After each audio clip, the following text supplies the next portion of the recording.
Hi viewers, మనం వచ్చేసి రెండవ తరగతి దీపావళి అనేటువంటి లెసన్ చూస్తున్నాము. కర్ణాటక గవర్నమెంట్ తెలుగు. క్రింది ప్రశ్నలకు జవాబులు రాయండి. దీపావళి పండుగ ఏ నెలల్లో వస్తుంది? దీపావళి పండుగ అనేటువంటిది అక్టోబర్ నవంబర్ నెలల్లో వస్తుంది. నరకుడు ఎవరు? నరకుడు ఒక రాక్షసుడు. నరకాసురుడితో ఎవరెవరు యుద్ధం చేశారు? నరకాసురునితో శ్రీకృష్ణుడు సత్యభామ కలిసి యుద్ధం చేశారు. దీపావళి రోజు ఏ దేవతను పూజిస్తారు? దీపావళి రోజు వచ్చేసి లక్ష్మీదేవిని పూజిస్తారు.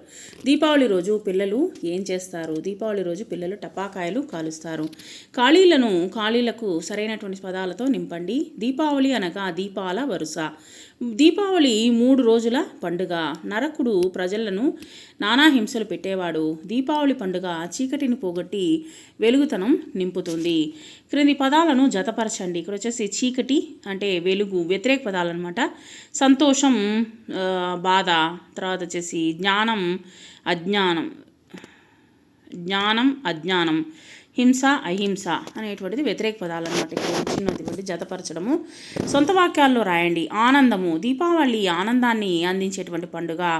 ప్రార్థించు. దీపావళి రోజు లక్ష్మీదేవిని ప్రార్థించండి. బాధ. స్వతంత్రం కోసము ఎంతోమంది వీరులు అనేక బాధలు అనుభవించారు. పూజ. మనము ప్రతిరోజు పూజలు పునస్కారాలు చేస్తూ ఉంటాము. ఇక్కడ తప్పు ఒప్పులను గుర్తించండి. దీపావళి జనవరి నెలలో వస్తుంది, తప్పు అనమాట. తర్వాత వచ్చేసి శ్రీకృష్ణుడు సత్యభామతో కలిసి యుద్ధం చేశాడు, కరెక్టు. నరకుడు ప్రజలను హింసించేవాడు, కరెక్టు. దీపావళి మన జీవితాల్లో వెలుగును పోగొట్టును, కరెక్టు.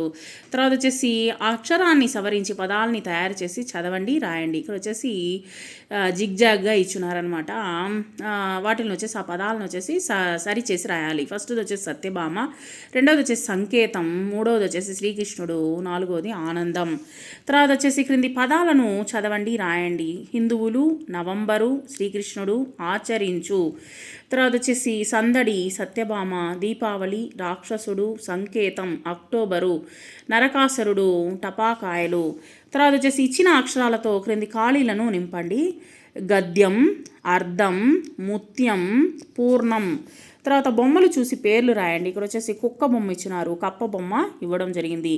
వాళ్ళ పేర్లు అనేటువంటి మనము రాసాము. Thank you very much.